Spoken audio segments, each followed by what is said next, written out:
പുതിയ വീഡിയോയിലേക്ക് ഏവർക്കും സ്വാഗതം. ഇന്ന് നമ്മൾ പോകുന്നത് മുതുമലൈ ടൈഗർ റിസർവിലുള്ള ആനപ്പന്തിയിലോട്ടാണ്. ആനപ്പന്തി എന്ന് പറഞ്ഞാൽ നമ്മൾ ആനകൾ കുറേയുള്ള സ്ഥലത്തിനാണ് ആനപ്പന്തി എന്ന് പറയുന്നത്. ഞങ്ങളിതുവരെ ഇങ്ങനെ നടന്നുകൊണ്ടിരിക്കുന്നത് ടിക്കറ്റ് എടുക്കാനായിരുന്നു. ടിക്കറ്റ് എടുത്തതിന് ശേഷം ഞങ്ങൾ വളരെ തിരക്കിലായിരുന്നു പോയിട്ടുണ്ടായിരുന്നത്. അവിടെ ആകെ 2 സമയമുള്ളൂ. 8:30 മുതൽ 9 മണി വരെയും 5:30 മുതൽ 6 മണി വരെയുള്ള 2 ടൈമിംഗ് ഉള്ളൂ. സോ ആ ടൈമിങ്ങിൽ ഉള്ളിലേ എനിക്ക് പോകത്തുള്ളൂ. ഞങ്ങൾ ടിക്കറ്റ് വളരെ വേഗത്തിലായിരുന്നു എടുത്തിട്ടുണ്ടായിരുന്നത്. ഞങ്ങൾ 1/4 മണിക്കൂർ വൈകിയിരുന്നു. അപ്പം ഇവിടെ ഒരു ആൾ വന്ന് ക്ലാസ്സൊക്കെ എടുക്കുന്നുണ്ടായിരുന്നു. അപ്പം അവർ ഈ ആനകളെക്കുറിച്ചും അങ്ങനെ എന്തൊക്കെയാണ് ആനകളുടെ പേര് അങ്ങനെ ഫുള്ള് ഡീറ്റെയിൽസ് ഇവർ പറഞ്ഞു തന്നിട്ടുണ്ടായിരുന്നു. ഇതിൽ 2 കുട്ടി ആനകളുണ്ടായിരുന്നു, ബൊമ്മിയും രഘുവും. ബൊമ്മിക്ക് 6 വയസ്സും രഘുവിന് 9 വയസ്സായിരുന്നു ഉണ്ടായിരുന്നത്. ഇത് എലിഫൻറ്റ് വിസ്പറിങ് എന്ന് പറഞ്ഞിട്ടുള്ള സിനിമയിൽ വിന്നറായിട്ടുള്ളതാണ്. ഓസ്കാർ അവാർഡ് ലഭിച്ചതാണ്. ബൊമ്മിയെ 2 മാസം പ്രായമുള്ള സമയത്ത് കൊണ്ടുവന്ന് വളർത്തിയതാണ്. ബെല്ലിയമ്മയാണ് ഈ ബൊമ്മിയെയും രഘുവിനെയും വളർത്തിയത്. ബെല്ലിയമ്മനെ ഞങ്ങൾ ഈ വീഡിയോയിൽ തന്നെ കാണിക്കുന്നുണ്ട്. ഇവിടെ വന്നാൽ നമുക്ക് ആനയെ കുറിച്ചുള്ള ഫുൾ ഡീറ്റെയിൽസും കുട്ടികൾക്കും എല്ലാവർക്കും വന്ന ഇവിടെ ഒരു അടിപൊളി സ്പോട്ടാണ്. കാരണം ഇവിടെ നല്ല രസമാണ്. ആനേനെ നമുക്ക് അടുത്ത് തന്നെ ഇരുന്ന് കാണാനും ഒക്കെ പറ്റും. ഈ ആനൻ്റെ കൂടെ തന്നെ കുറേ ആൾക്കാർ നിൽക്കുന്നുണ്ടായിരുന്നു. ഇവിടെയുള്ള 2 ആനകളാണ്. ഇതാണ് രഘു, അതിൻ്റെ അപ്പുറത്തുള്ളതാണ് ബൊമ്മി. ഇവർ രണ്ടുമാണ് ഓസ്കാർ അവാർഡ് നേടിയിട്ടുള്ളത്. ഈ ഫോട്ടോയിൽ കാണുന്നത് അവിടെയുള്ള ഓരോ ആനകളുടെ പേരും അവരുടെ ഫോട്ടോയാണ്. ഇത് താഴെ അവരെ ഫുഡാണ് എടുത്തു വച്ചിരിക്കുന്നത്. ഫുഡ് അവരുടെ ഓരോ പേര് എഴുതിയിട്ട് അവർക്ക് എത്ര ക്വാണ്ടിറ്റി ആണോ ഫുഡ് വേണ്ടതെന്ന് കറക്റ്റായിട്ട് വെച്ചിരിക്കുകയാണ് അവർ. അപ്പം ഞങ്ങൾ അവരോട് സമ്മതം ചോദിച്ചു. പിന്നെ ഞങ്ങളത് ഒന്ന് വീഡിയോ എടുക്കട്ടെ എന്ന് ചോദിച്ചപ്പോൾ ഓക്കെ എന്ന് പറഞ്ഞു.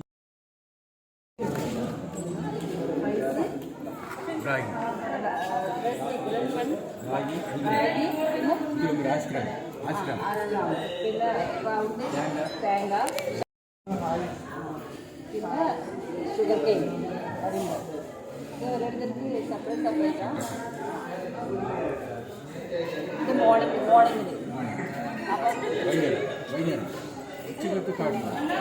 കാട്ടേക്ക് ഈവനിങ്ങിലോ മോർണിംഗ് മാത്രം ബ്രേക്ക്ഫാസ്റ്റ് വേണ്ടി.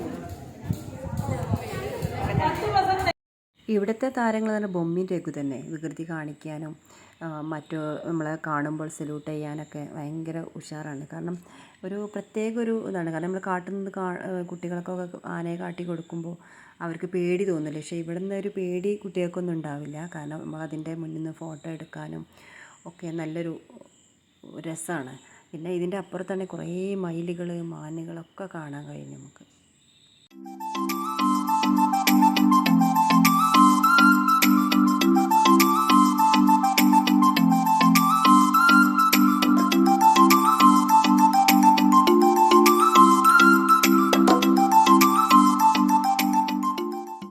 ഇവിടെ ആനകളെ കുറിച്ചുള്ള ഫാക്ട്സും അത് ഇംഗ്ലീഷിലും ഒക്കെ ആയിട്ട് എഴുതിയിട്ടുണ്ട്.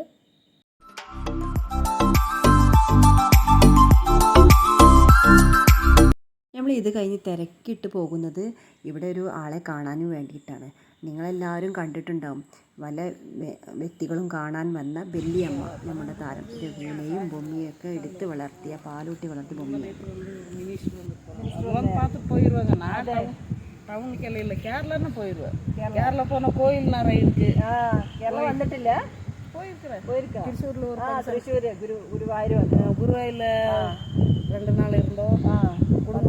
തിരുവനന്തപുരം പോയ കുടുംബൂരിൽ 2 നാൾ ഇരുന്നോ. അപ്പോൾ തൃശ്ശൂരിൽ ഒരു ഫംഗ്ഷൻ വെച്ചേங்க. ഫംഗ്ഷനോ? നിങ്ങളെ ആദരിക്കലോ? അയ്യോ, നിങ്ങൾ ഫേമസ് ആണല്ലോ. അപ്പം ഞാൻ ചോദിച്ചു അവിടെ. അപ്പം ഇങ്ങെല്ലാം ഒരു പോലീസ് സ്റ്റേഷനിൽ അതിൻ്റെ ഒരു ഫംഗ്ഷൻ കൂട്ടിയിട്ട് പോയി. കേരള ഉണ്ട് പോലീസ് സ്റ്റേഷനിൽ എല്ലാം சேர்ந்து ഫംഗ്ഷൻ വെച്ചു. ഇത് എത്ര ചെറിയ കുഞ്ഞ കുളന്ത ഏർപ്പെടുത്തതാ? 2 മാസം കുട്ടി, 3 മാസം കുട്ടി. എത്ര നാൾ പാല് കൊടുത്തു? ഞാൻ നോക്കി അത് നിറയെ നാൾ. അതെ, 10 വർഷം ഇരുന്നല്ല കൂണ്ടിൽ ഇരുന്ന 4 കൂണ്ട് തേടി. അവളെ 10 വർഷം ഇരുന്ന. 10 വർഷമോ? അപ്പോൾ അവർ ഭയങ്കര അറ്റാച്ച്മെന്റ് ആയിരിക്കില്ലേ നിങ്ങളായിട്ട് ഒരു இப்போ போனால் விடாது நான் அது இங்கே நிற்கிறேன் அதே അങ്ങോട്ട് പോവല്ല போன சோறு சாப்பிடாது எப்போ வரணும் காத்துட்டு நிற்கு அதே சரி போய் பக்கத்தில் நீ நம்ம வந்திருக்கிறேன்னு சொன்ன போது 2 பேர் ஓடி വരുമോ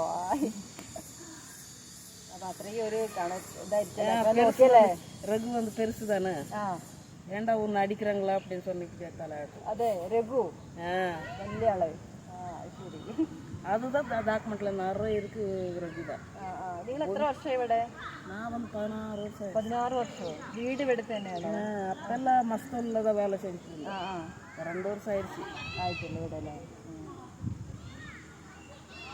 അപ്പോൾ കേരളയിൽ என்ன போனது எவ்வளோ நாளாக இருக்கிறேன் எனக்கு தமிழ்நாடு சரியில்லை டெல்லி பாம்பேல எனக்கு பிடிக்காது கேரளாவில் எங்கே சாப்பிடணும் சாப்பிட்றது எல்லாம் எங்கே சாப்பிட்ற மாதிரி தான் இந்த மாதிரி இந்த இடத்துல எல்லாம் இந்த குழம்பெல்லாம் ஒரு இனிப்பு மாதிரி இருக்கும் அதெல்லாம் எனக்கு സാപ്പിടാൻ முடியாது അത് ഞങ്ങൾ നെക്സ്റ്റ് വരണ്ട് കേരളത്തിൽ നിന്ന് ഫുഡൊക്കെ കൊണ്ടുവരാം നിങ്ങൾ ഈവനിങ് ഇവിടെ ഉണ്ടാവും ഒരു പ്രാവശ്യം ഞങ്ങൾ ഫാമിലി ആയിട്ട് വരും കേരളം கொஞ்சம் பேர் எனக்கு நல்லா தெரியும் വന്ന ഇങ്ങ ക്യാമ്പുക്ക് വന്നിട്ട് എங்கள் വീട്ടിലെല്ലാം വന്നു വീട് ഇവിടെ ക്യാമ്പിലാണ് എങ്ങനെയാണ് നിങ്ങൾ ഇവിടെ പോகிற വഴി அந்த சைடில் மேல் சைடில் ഇവിടെ പോയതിൻ്റെ മുകളിൽ அந்த ஆஃபீஸ் ஒன்று இருக்குது ஆஃபீஸ்க்கு மேல் சைடில் அந்த பஞ்சாயத்து ரோഡ് പോകുന്നത് அந்த അവിടെ തന്നെയാണ് നെക്സ്റ്റ് വരുമ്പോൾ വരണ്ടേ ഫുഡൊക്കെ കൊണ്ടല്ലോ എന്താ നിങ്ങൾക്ക് ഇഷ്ടപ്പെട്ട ഫുഡ് എന്താ ഉള്ളത് എന്താ കേരളത്തിൽ எனக்கு என்ன அந்த சைடில் அரிசி நல்லா பிடிச்சிருக்கு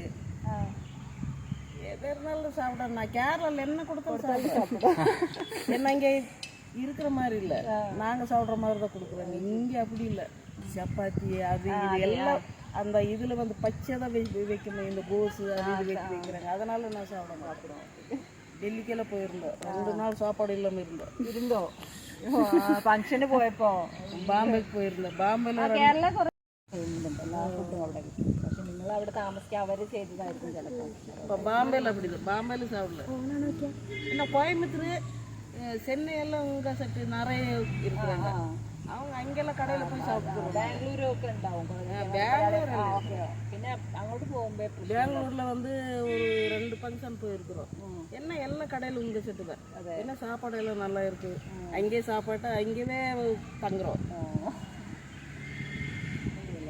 ശരി നല്ല സന്തോഷം അപ്പോൾ ഇന്നത്തെ വീഡിയോ ഇത്രേ ഉള്ളൂ അപ്പോൾ ഓക്കെ ബൈ.